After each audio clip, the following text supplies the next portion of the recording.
అందరికీ నమస్కారం. Welcome to our channel.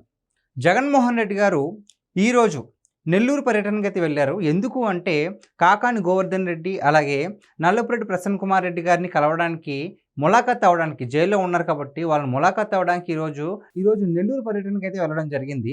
So వాళ్ళిద్దరిని కలిసిన తర్వాత జగన్మోహన్ రెడ్డి గారు ఎప్పటిలాగే ఏ జైలు పర్యటనకి వెళ్ళినా ఎక్కడికి వెళ్ళినా సరే ఏ పరామర్శ యాత్రకి వెళ్ళినా సరే ఖచ్చితంగా ప్రెస్ మీట్ పెట్టి మాట్లాడతారు కాబట్టి ఈరోజు కూడా అలాగే జరిగింది. సో ఆయన ఏమంటున్నారో ఒకసారి చూద్దాం.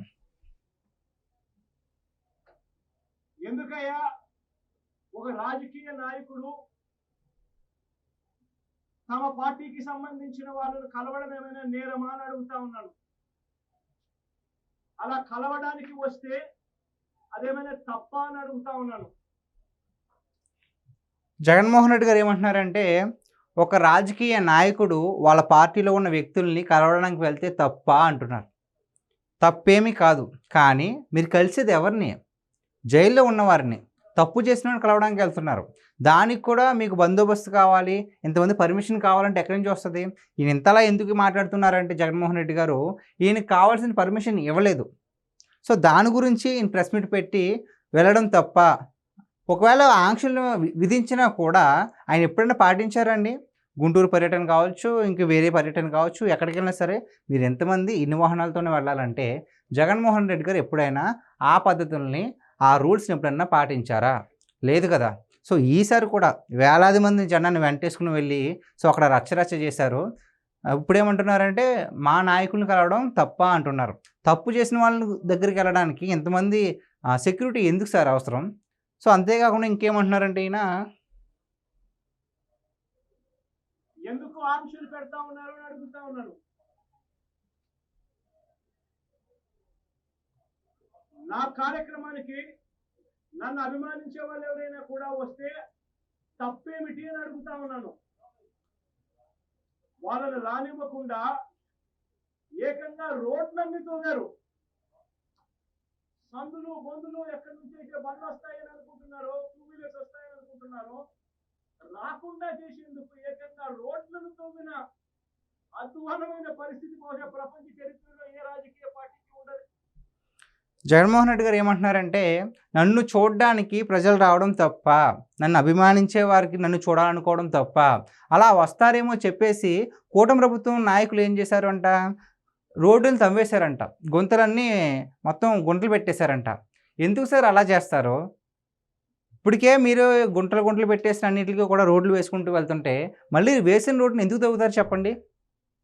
మీరు ఏదన్నా సాగు చెప్పాలనుకుంటే కొంచెం జనాలు నమ్మేలా చెప్పాలి, కానీ ఆశ్చర్యపోయేలా చెప్పకూడదు. రోడ్లు లేకుండా తవ్వేసి జనాలు రాకుండా చేశారంట. మిమ్మల్ని నిజంగా అభిమానించే వాళ్ళే ఉంటే రోడ్లే కాదు ఊరు మొత్తం తవ్వేసినా సరే అక్కడికి చూడడానికి వస్తారు. కొంచెం అబద్ధం ఆడే ముందు వెనక ఒకసారి చూసి ప్రజలు నమ్ముతారు లేదో ఒకసారి ఆలోచించండి జగన్ రెడ్డి గారు. ఉండదేమో ఒక చంద్రబాబు నాయుడు గారి పార్టీకి తప్ప. నిజంగా ఒక ప్రతిపక్ష నాయకుడిని చూసి చంద్రబాబు నాయుడు ఇంతగా భయపడతా ఉన్నాడంటే నిజంగా చంద్రబాబు నాయుడు గారు ఎక్కడన్నా బావి చూసుకొని దుంకాలి. ఇప్పుడు జగన్మోహన్ రెడ్డి గారు ఏమంటున్నారంటే ఒక ప్రతిపక్ష నాయకుడిని చూసి పదవిలో ఉన్న ముఖ్యమంత్రి అయినటువంటి చంద్రబాబు నాయుడు గారు భయపడుతున్నారంటే ఒక నుయ్యో గొయ్యో చూసుకుని దూకేయడం మంచిదే అని చెప్తున్నారు. సో టు బీ హానెస్ట్గా మాట్లాడుకుందాం, ఇక్కడ భయపడేది ఎవరు? కూటమి ప్రభుత్వాన్ని చూసి భయపడేది ఎవరు? మీరు కాదా? ఏయో కేసులు మీ మీద వస్తున్నాయి, మీ ఏయో తప్పులు చేసేస్తాం, మేమేయో స్కాములు చేసేస్తాం అని చెప్పేసి మీ నాయకులు కదా పరారిలో ఉన్నది, మీ నాయకులు కదా అజ్ఞాతంలో ఉన్నది, మీ నాయకులు కదా ముందస్తు బెయిల్ కోసం అప్లై చేసింది, మీ నాయకులు కదా అలోపలోమని చెప్పేసి దుష్ప్రచారం చేసేసి ప్రజల్లో ఒక లేనిపోని ఒక రూమర్ని క్రియేట్ చేసింది మీరు కాదా? కూటమి ప్రభుత్వం ఏం చేయట్లేదు, కూటమి ప్రభుత్వం మొత్తం ప్రజలను మోసం చేసిందని దుర్భాషలాడింది మీరు కాదా? టు బీ హానెస్ట్గా మాట్లాడతాం. అంతెందుకండి, మిథున్ రెడ్డి గారు అరెస్ట్ అయిన తర్వాత దాదాపు 10 రోజుల దాకా కూడా మీరు ఎందుకు ఏపీకి రాలేదు? ఎందుకు యలహంక ప్యాలెస్లోనే ఉన్నారు? భయపడింది మీరు కాదా? మీ సతీమణి భారతిరెడ్డి గారితో కలిసి గవర్నర్ గారిని ఎందుకు కలిశారు మీరు? భయపడి కాదా? మీరు భయం గురించి మాట్లాడే హక్కు మీకు లేదు సార్. ఇన్ని విధాలుగా భయపడే మీరు చంద్రబాబు నాయుడు గారు భయపడి నుయ్యో గొయ్యో చూసుకోవాలని మాట్లాడడం సమంజసం కాదు సార్. ఎందుకు అంటే మీరు ఇలాంటి మాటలు మాట్లాడి, ఇలాంటి రెచ్చగొట్టే వ్యాఖ్యలు చేసి ఎక్కడో ఉన్న మీరు ఇక్కడ దాకా వచ్చేసారు. ఇంకా నేను మారను, ఇంకా మేము ఇలాగే ఉంటామంటే కష్టం. ఇంకేమన్నారో చూద్దాం అసల. ఒక ప్రతిపక్ష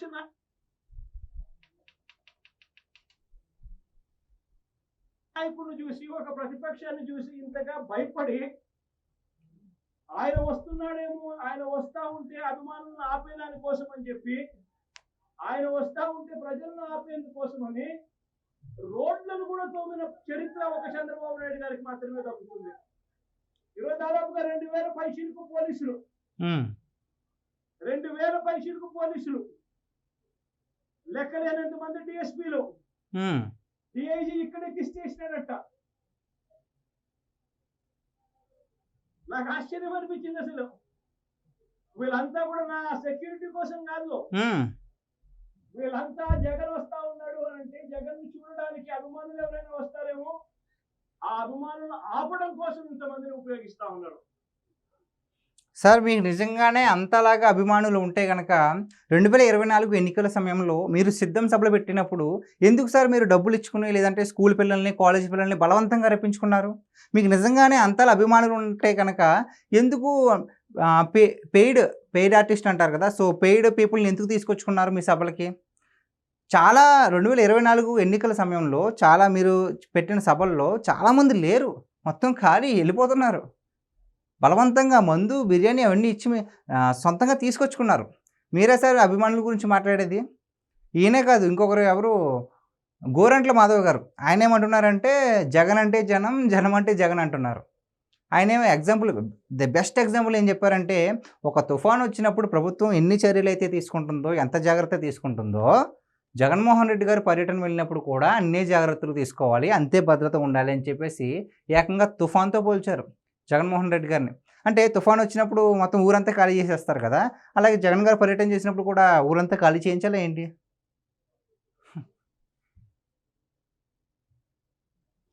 అంటే ఎంత వ్యతిరేకత చంద్రబాబు నాయుడు గారి ప్రభుత్వం మీద ఉంది అని చెప్పడానికి, ఎంతగా చంద్రబాబు నాయుడు గారు తన పాలనను చూసి తానే భయపడతా ఉన్నాడు అని చెప్పడానికి ఇంతకన్నా ఇంకా వేరే నిదర్శనాలు కూడా అవసరం లేదు.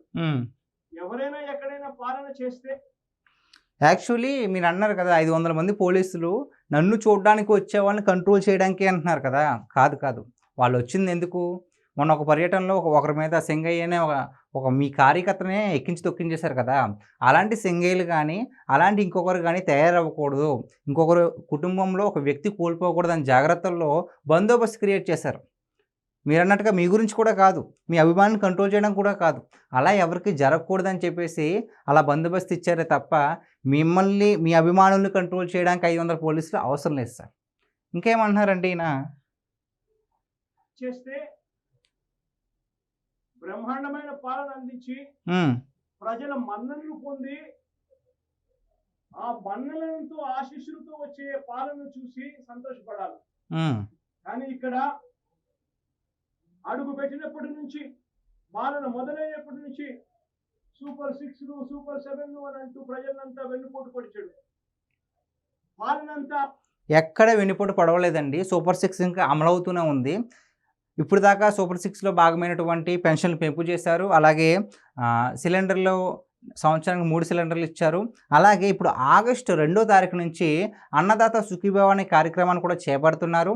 సో ప్రతి రైతుకి సంవత్సరానికి ప్రతి రైతు ఖాతాలోనే 20,000 జమ అయితే చేయడం జరుగుతుంది. అదేవిధంగా ఆగస్టు 15 నుంచి కూడా మహిళలకు ఉచిత బస్సు కూడా అందుబాటులోకి వస్తుంది. ఎక్కడా కూడా హామీలను నెరవేర్చకుండా లేరు సార్. ఒకసారి మీరు కొంచెం చూసుకున్నట్లయితే కనుక ఒక్కొక్కటి జరుగుతుంది. అన్నీ ఒకసారి చేయాలంటే అవ్వదు కదా. మీరు ఎన్నో హామీలు ఇచ్చారు అధికారంలోకి రాకముందు, అన్నీ చేయలేదు. చేసినన్నీ కూడా ఒకసారి చేశారంటే అది కూడా లేదు కదా. అంతేకాకుండా మీరు అమ్మఒడి అని చెప్పేసి ఇంట్లో ఎంతమంది అయితే ఉన్నారో అంతమందికి ఇస్తానని చెప్పి కేవలం ఒకరికి మాత్రమే ఇచ్చారు. కానీ అమ్మఒడి పేరు తీసి తల్లికి వందనం పేరు మార్చి ఇంట్లో ఎంతమంది అయితే, సోషల్ మీడియాలో ఒక వీడియో కూడా బాగా వైరల్ అయింది. ఏంటంటే తల్లికి వందనం కింద ఒక కుటుంబంలో నలుగురు ఉంటే ఆ నలుగురికి కూడా డబ్బులు వచ్చాయని చెప్పేసి ఆ ఫ్యామిలీ చాలా హ్యాపీగా ఫీల్ అయ్యారు. సో ఇలా ఒక్కొక్క హామీ కూడా తీర్చుకుంటూ వెళ్తున్నారు. అంతేకాని మీలాగా మేనిఫెస్టో చెప్పినవన్నీ చెప్పింది ఒకటి చేసింది ఒకటి కానీ చేయలేదు. రాష్ట్రాన్ని అప్పులు కుప్పగా మార్చలేదు, నిరుద్యోగులను మోసం చేయలేదు, ఇంకా చేస్తూనే ఉన్నారు. వచ్చి ఎంతకాలమైంది సార్? 14 నెలలు అవుతుంది. మీరు 5 ఏళ్లలో చేయలేనివి కూడా ఈ 14 నెలల్లో చేసినవి చాలా ఉన్నాయి. సో ఇంకేమంటున్నారంటే ఈయన అంత అబద్ధాలు మోసాలతో కూడిన పాలన చేశాడు. హ్మ్. వ్యవస్థలన్నీ పూర్తిగా నీరుగారిపోయిన పరిస్థితులు కనిపిస్తా ఉన్నాయి. స్కూళ్లు నాశనమైపోయాయి.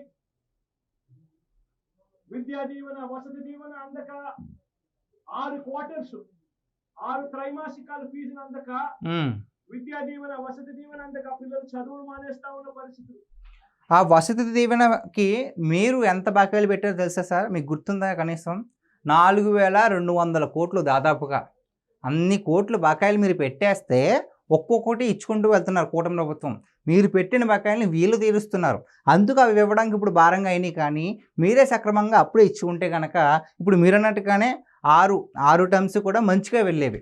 ఫైనల్‌గా జగన్మోహన్ రెడ్డి గారు ఏం చెప్తున్నారంటే, కక్షపూరిత రాజకీయాలు చేస్తున్నారు, రాష్ట్రాన్ని మోసం చేస్తున్నారు, పరిపాలన సరిగ్గా లేదు, మా నాయకులను కలవడానికి కూడా నాకు ఆంక్షలు విధిస్తారా అంటున్నారు. సో మీ నాయకులు కలవచ్చు, కానీ రూల్స్ పరంగా కలిస్తే మంచిది. కానీ ఎంత పడితే అంతమంది జనాలను వేసుకొని వెళ్తాను, ఎలా పడితే అలా చేస్తానంటే కొన్ని రూల్స్ ఉంటాయి కదా! భద్రత విషయం ఎవరిది? అక్కడ ఏదైనా జరిగితే ఎవరినేమంటారు? కరెక్ట్‌గా భద్రతగా తీసుకోలేకపోయినా కూటమి ప్రభుత్వం అని అంటారు. కానీ మిమ్మల్ని ఏమనరు. అంతెందుకు, మీ కారు కింద ఒక వ్యక్తి చనిపోతే మిమ్మల్ని ఏం చేయలేకపోయారు కదా సార్! ఇంక మిమ్మల్ని ఏం చేస్తారు చెప్పండి? సో ఇలాంటి ప్రమాదాలు జరగకుండా ఉండడానికి మాత్రమే కొన్ని ఆంక్షలైతే విధిస్తారు. వాటికి తప్పనిసరిగా మీరు కట్టుబడి ఉండాలి. లేదు మేము ఇలాగే చేస్తాము అంటే గనక మిమ్మల్ని ఎవరు మార్చలేరు. మీ రాజకీయ భవిష్యత్తును కూడా ఎవరు మార్చలేరు. సో గైస్, ఇది ఈరోజు మన టాపిక్. ఈ వీడియో పైన మీ విలువైన అభిప్రాయాన్ని కామెంట్ రూపంలో తెలపండి. Thank you so much.